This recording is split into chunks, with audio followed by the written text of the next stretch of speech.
आजकल एक प्रश्न आम प्रश्न बना हुआ है।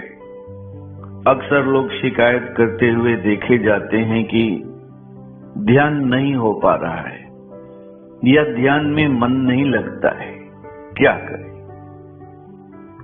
जो लोग ऐसा कहते हैं कि ध्यान में मन नहीं लग रहा है या ध्यान नहीं हो पा रहा है, ऐसा कहना शायद गलत होगा, क्योंकि इस संसार में कोई भी व्यक्ति ऐसा नहीं है जो ध्यान से हट करके है, जिसे ध्यान न लगता हो। आप मेरी बात सुन करके थोड़ा सा अचंभित जरूर होंगे, लेकिन सच्चाई यही है, हर व्यक्ति को ध्यान लगता है। अगर उसे ध्यान न लगे तो एक क्षण के लिए भी वो कोई कार्य न कर सके। ध्यान का लगना या नहीं लगना बहुत हद तक आपके अंदर में अपने ध्येय वस्तु के प्रति कितनी प्रियता है, इस बात पर भी निर्भर करता है। आइए इसे एक उदाहरण के द्वारा समझने का प्रयास करते हैं। आप एक बहुत बड़े बाजार में खड़े हों या बहुत बड़ी सब्जी मंडी में खड़े हों, जहां चारों तरफ शोर शराबा हो रहा हो हल्ला हो रहा हो, बहुत बड़ी भीड़ लगी हो, और फिर ऐसे में वहीं पर कोई आपको एक 10,000 रुपए की गड्डी दे दे और कहे कि इस पैसे को मिलाइए, इसकी गिनती कीजिए। क्या आप उस शोर शराबे के माहौल में नोट की गिनती भूल जाते हैं? तो इसका उत्तर होगा नहीं, बल्कि आपकी अवस्था तो ऐसी हो जाती है नोट गिनते गिनते कि आप अपने अगल बगल होने वाले शोर शराबे को ही भूल जाते हैं। ये क्या है? ये ध्यान नहीं है तो और क्या है? आप तो रोड पर चलते चलते भी नोट की सही सही गिनती कर लेते हैं, एक नोट भी गिनने में भूल नहीं करते हैं। गाड़ी या बस में बैठे हों, गाड़ी या बस से कहीं जा रहे हों, फिर भी आप नोट को बड़ी आसानी से गिन लेते हैं। नोट को गिनने में इतने मशगूल हो जाते हैं कि इस बात को भी भूल जाते हैं कि कौन से शहर को आपने पार किया है और कहां आपको उतरना है। मैं पूछता हूं, ये ध्यान नहीं है तो और क्या है? फिर आप कैसे कहते हो कि आपको ध्यान नहीं लगता है, आपका ध्यान नहीं होता है? जिस दिन आपके अंदर में अपने गुरु के प्रति उतनी ही प्रियता पैदा हो जाएगी जितनी प्रियता आपको नोट के गड्डी के प्रति है, तो उसी दिन आपको भी ध्यान लगने लगेगा। जैसे ही आप अपने गुरु की छवि को देखेंगे, डूबने लगेंगे। जैसे ही मंत्र के द्वारा गुरु के स्पंदन को या तरंग को अनुभव करेंगे, आप डूबने लगेंगे, खोने लगेंगे। इसलिए ये बात कहा जा सकता है कि शिकायत इस बात की नहीं है कि आपको ध्यान नहीं लगता है, बल्कि शिकायत इस बात की है कि आपके अंदर में अपने गुरु के प्रति कितनी प्रियता है, आपको अपने गुरु से कितना जुड़ाव है। ध्यान नहीं लगने के और भी बहुत से कारण हैं, जैसे गुरु ने ध्यान के लिए जो प्रविधि दी है, उस प्रविधि को सही सही तरीके से समझ नहीं पाना या सही तरीके से उस पर अमल नहीं कर पाना। बहुत सारे लोग इसके भी शिकार दिखते हैं। ध्यान के समय में ये बात बार बार बताई जाती है कि ध्यान के समय में आपको कोई कल्पना नहीं करना है, कोई अनुमान नहीं लगाना है, लेकिन फिर भी आप ऐसा करते हैं। ध्यान के समय में कल्पना करने लगते हैं, अनुमान लगाने लगते हैं। कई साधक तो ऐसे होते हैं जो किसी दूसरे साधक के अनुभूति को सुन रखे हैं और फिर वैसे ही होने की कल्पना करने लगते। अरे भाई, ये अनुभूति उस साधक की है। तुम्हारी अनुभूति कोई जरूरी नहीं है कि हूबहू ऐसी ही हो। तुम्हारी अनुभूति तुम्हारे लिए अलग होगी। अगर हूबहू ऐसी होती है तो भी ठीक है, नहीं होती है तो भी ठीक है, लेकिन आपको इस बात को हमेशा इस ध्यान रखना है कि कोई कल्पना नहीं करना है, कोई अनुमान नहीं लगाना है। जब आप ऐसा करेंगे तभी मंत्र के बोलने से जो गुरु सत्ता तरंग के रूप में पैदा होती है, स्पंदन के रूप में पैदा होती है, आप उस सत्ता से जुड़ पाएंगे, अन्यथा आप नहीं जुड़ पाएंगे।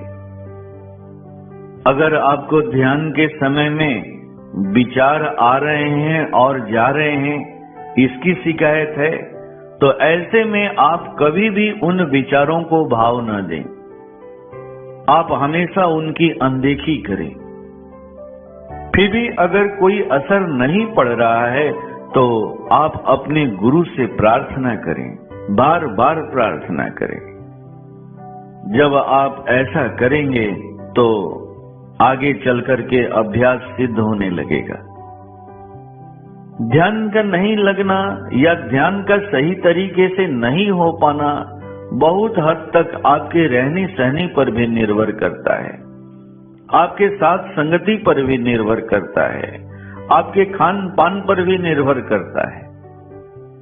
इसलिए हमेशा सावधान किया जाता है कि आप तमोगुणी वातावरण से बचें, तमोगुणी बातों में भाग न लें, तमोगुणी खान पान से भी बचें। अगर कहीं किसी सभा में आपके इष्ट की या आपके गुरु की शिकायत हो रही हो तो ऐसे जगहों पर जाने से बचें, वहां बोल करके भी शामिल ना हो। तुलसीदास जी ने तो इसको लेकर के बड़े कठोरता के साथ सजग किया है। तुलसीदास जी कहते हैं, जाके प्रिय न राम वैदेही, तजिए कोटि वैरी सम, यद्यपि परम स्नेही। अगर किसी को राम या सीता यानी आपके इष्ट प्रिय न हो तो आप उनकी संगति छोड़ दें। जैसे भरत ने अपनी मां को छोड़ दिया, प्रहलाद ने अपने पिता को छोड़ दिया, विभीषण ने भाई को छोड़ दिया और राजा बलि ने अपने गुरु को छोड़ दिया। ऐसे कुसंगति का भी बहुत बड़ा असर आपके ध्यान पर पड़ता है। इसलिए बार बार कुसंगति से बचने की बात कही गई है। ऐसी हालत में आप बार बार प्रयास करें कि आपकी प्रियता अपने गुरु के साथ बढ़े, गुरु के मिशन के साथ बढ़े, गुरु के प्रिय लोगों के साथ आपकी प्रियता बढ़े, सत्संगी भाइयों के प्रति आपकी प्रियता बढ़े। बहुत लोग ऐसे भी देखने को मिलते हैं कि गुरु के प्रति प्रियता होने का सर्टिफिकेट लेकर के तो घूमते हैं, लेकिन गुरु की व्यवस्था के प्रति उन्हें कोई प्रियता नहीं है। फिर ऐसे में कैसे कहा जाए कि आपके अंदर में गुरु के प्रति प्रियता है? ऐसी बातें थोड़ी संदिग्ध लगती हैं।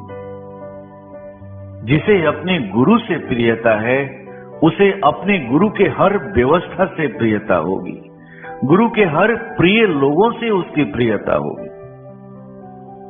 जब भी आपको मौका मिले तो आप गुरु के सत्संग में शामिल हों। कहा जाता है कि प्रकृति 3 गुणों से युक्त है। पहला गुण है सत, दूसरा गुण है रज और तीसरा गुण है तम।